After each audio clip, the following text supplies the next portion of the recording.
Induction নাকি infrared, কোন চুলাটা ভালো, কোন চুলায় রান্না করতে দ্রুত হয়, বিদ্যুৎ বিল কম আসে, এই সমস্ত প্রশ্নের উত্তর নিয়ে আজকের আমার এই ভিডিওটি তৈরি করেছি। আসসালামু আলাইকুম এভরিওয়ান, কেমন আছেন সবাই? আশা করি ভালো আছেন।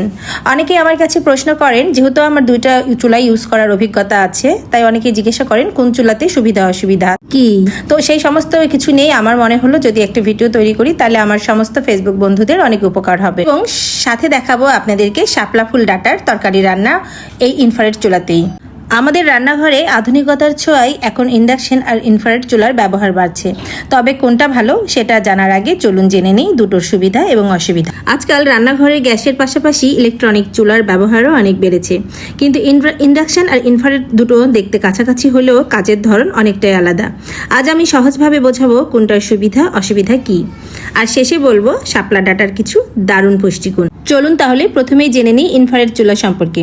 ভিডিওতে যে চুলাটাকে আমার ধুয়ে মেজে পরিষ্কার করতে দেখছেন, এটি হচ্ছে ইনফ্রারেড চুলা, যেটিতে আমি রেগুলার রান্না করি। ইন্ডাকশন চুলায় আপাতত এখন রান্না করা হচ্ছে না, কারণ আমার চুলাটি নষ্ট হয়ে গিয়েছে। তারপরে এই ইনফ্রারেড চুলাতে দেখাবো, রান্না করে প্র্যাকটিক্যাল আপনাদের দেখাবো যে কিভাবে রান্না করি।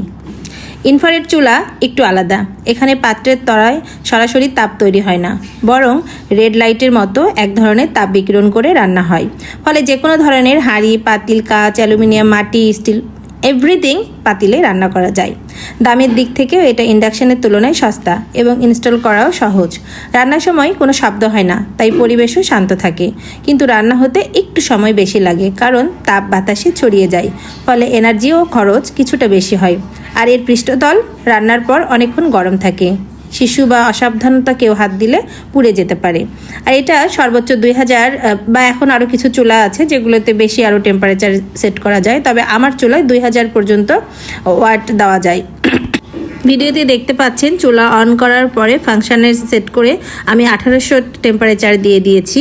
কেমন লাল, মানে আগের যুগে যে আমরা হিটার ইউজ করতাম, আমাদের মা চাচিরা যে হিটারটা ইউজ করতো সেটা হচ্ছে এই ধরনেরই, কিন্তু আধুনিকভাবে তৈরি করা হয়েছে।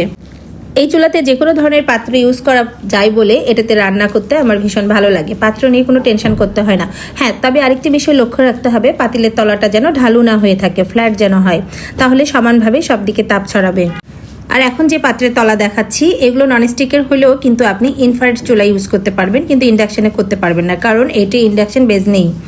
আর এই যে এখন যে চুলার পাতিলটা দেখাবো এটি হচ্ছে আপনারা ইন্ডাকশন ইউজ করতে পারবেন, এটাতে ইন্ডাকশন বেজ করা আছে। যেমন ছোট ছোট গোল গোল যে চিহ্নগুলি দেওয়া আছে ওইগুলোই ইন্ডাকশন চুলার জন্য নির্দিষ্ট করা আছে।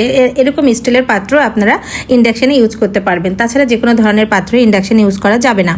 আর ইন্ডাকশন চুলা আসলে কাজ করে সরাসরি পাত্রের তলায় তাপ তৈরি করে, মানে গ্যাসের মতো আগুন দিয়ে গরম না করে এখানে তাপ চলে যায় সরাসরি হাঁড়ির তলায়, ফলে রান্না হয় অনেক দ্রুত। আরেকটা ভালো দিক হলো এই চুলা তখনই গরম হয় যখন তার উপরে সঠিক ধরনের পাত্র থাকবে, ভুল করে হাত দিলেও গরম হবে না, তাই পোড়ার ঝুঁকি অনেক কম। তাপমাত্রা নিয়ন্ত্রণও খুব সহজ, আপনি এই চুলায় রান্নাও কিন্তু খুব দ্রুত হয় ইনফ্রারেডের তুলনায়। কিছু সীমাবদ্ধতাও আছে, সব ধরনের হাঁড়ি পাতিল এখানে ব্যবহার করা যায় না। স্টেনলেসের স্টিল বা ওই ইন্ডাকশন বেস পাতিল ছাড়া রান্না করা যায় না। আপনারা যদি এই চুলাটা কিনতে চান তাহলে আপনাদেরকে ইন্ডাকশন বেস বা স্টেনলেসের স্টিলই পাতিলই কিনতে হবে। যে কোনো ননস্টিকের সেট কিনতে হলে কেনার সময় আপনারা যে ডট ডট চিহ্ন দেওয়া থাকে বা ইন্ডাকশন বেস বললে আপনাকে সামান্য কিছু টাকা বেশি দিলে ননস্টিকের ওই পাতিলগুলো আপনারা কালেক্ট করতে পারবেন। তাহলে সহজ করে বললে, আপনি যদি চান রান্না দ্রুত শেষ হবে, বিদ্যুৎ কম লাগবে আর নিরাপত্তা বেশি থাকবে, তাহলে ইন্ডাকশন আপনার জন্য ভালো। আর যদি চান সব ধরনের হাঁড়ি পাতিল ব্যবহার করতে পারবো আর দামও কম হবে, তাহলে ইনফ্রারেডই সুবিধাজনক। আপনি যদি এক সেট ইন্ডাকশন বেস হাঁড়ি পাতিল কিনে নিতে পারেন তাহলে আমি বলবো ইন্ডাকশন চুলাই বেস্ট। আর এখন ভিডিওতে দেখছিলেন আমার ছোট ছেলে শাপলা ডাটার মালা গলায় দিয়ে মজা করছিল বারান্দায়।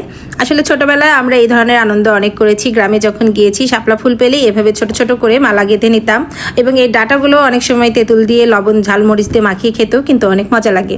তো যাই হোক, সেগুলো গল্পই আমার ছেলেদেরকে শোনাচ্ছিলাম, তাই ওটা নিয়ে ওরাও মজা করছিল। এই ধরনের আনকমন খাবারে আমি ভীষণ পছন্দ করি, তাই শহরের জীবনে হলেও আমি বাজারে গেলেই এই ধরনের খাবার দাবার খুঁজে বের করি। তাই আজকেও আমি নিয়ে এসেছিলাম শাপলা ডাটা। তো শাপলা ডাটার পুষ্টিগুণও কিন্তু অনেক রয়েছে, শুধু এটি খেতেই সুস্বাদু নয়। শাপলা ডাটার পুষ্টি সম্পর্কে আপনাদেরকে এখন জানাবো। এতে আছে ভিটামিন সি, যা শরীরের রোগ প্রতিরোধ ক্ষমতা বাড়ায়, আয়রন, যা রক্তশূন্যতা কমাতে সাহায্য করে, ফাইবার, যা হজম ভালো রাখে, কোষ্ঠকাঠিন্য দূর করে, ক্যালসিয়াম, যা হাড় ও দাঁত মজবুত করে, আর অ্যান্টিঅক্সিডেন্ট, যা শরীর থেকে ক্ষতিকর টক্সিন বের করে।